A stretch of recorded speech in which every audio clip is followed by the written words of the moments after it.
Jemaat yang dikasihi Tuhan, untuk mengawali pembacaan nats renungan kita hari ini, marilah kita bersatu di dalam doa. Damai sejahtera Allah yang melampaui segala akal, itulah yang memelihara hati dan pikiran saudara-saudara di dalam Kristus Yesus Tuhan kita. Amin.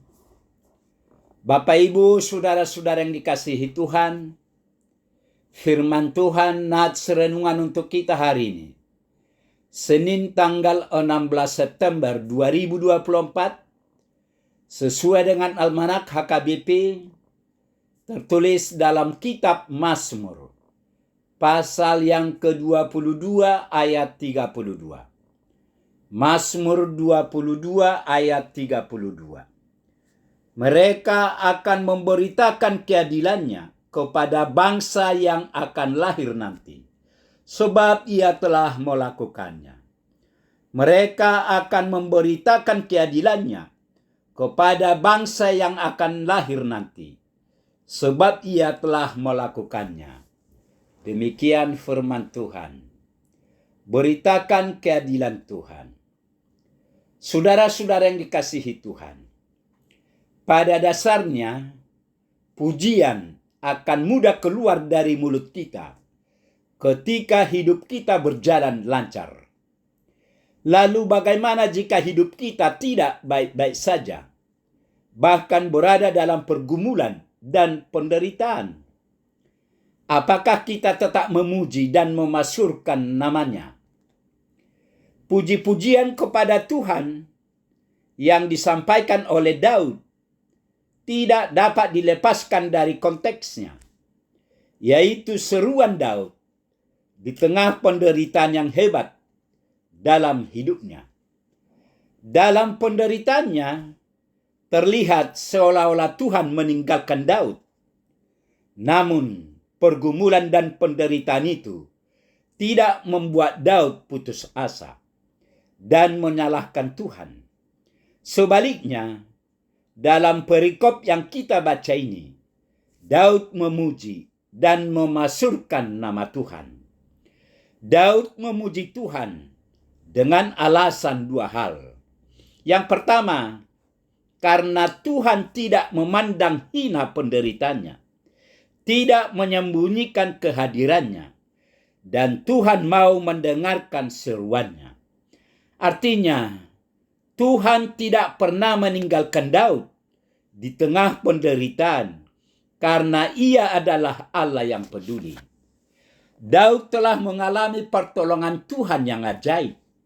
Daud melihat bahwa Tuhan tidak memandang hina atau jijik atas kesengsaraan hidupnya.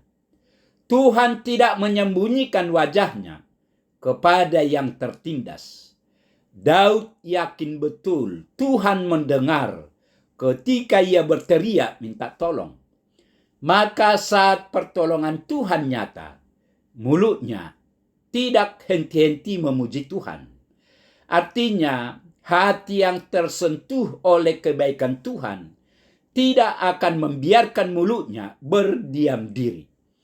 Ada kesaksian yang akan terus dinyatakan sebagai wujud ungkapan syukur. Karena itulah Daud berjanji akan memberi kesaksian akan kebaikan Tuhan kepada anak cucunya agar mereka mengingat dan memuji kebesaran Tuhan. Dalam nats ini Daud mengatakan akan memberitakan keadilannya kepada bangsa yang akan lahir nanti, sebab ia telah melakukannya.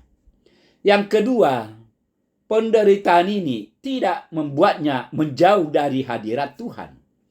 Daud telah mengalami dan merasakan kasih sayang dan kesetiaan Tuhan melalui bimbingan dan pemeliharaannya. Pada saat Daud menyatakan keluh kesahnya kepada Tuhan, di saat itu juga ia memuji dan memuliakan nama Tuhan. Daud meyakini betul bahwa Tuhan mendengar ia berteriak minta tolong. Oleh karena itu, ia memuliakan Tuhan dengan berkata, Tuhan tidak menyembunyikan wajahnya kepada yang tertindas.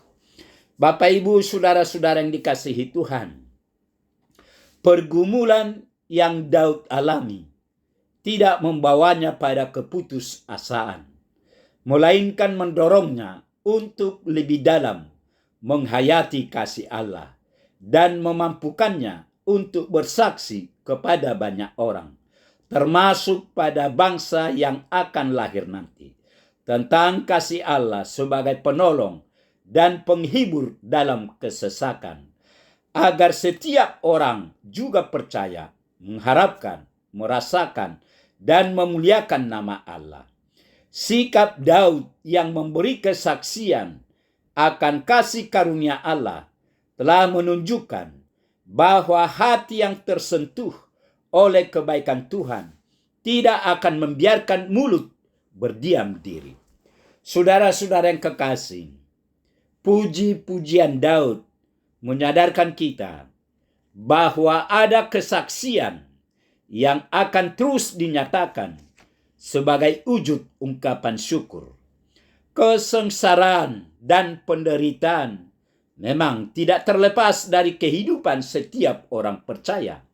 Namun, kasih dan pertolongan Tuhan tetap kita jumpai dalam setiap situasi sulit tersebut.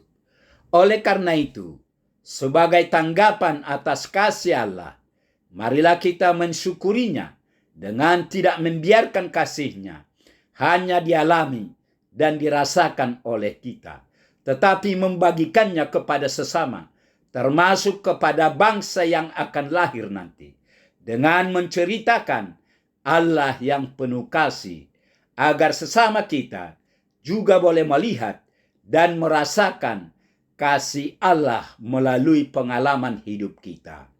Amin. Marilah kita berdoa. Tuhan Allah Bapa di surga, Bapa yang kami kenal dan kami sembah di dalam nama Yesus Kristus. Puji syukur, terima kasih Tuhan atas kasih setia Tuhan. Pagi ini kami boleh mendengar sebagian dari firman-Mu.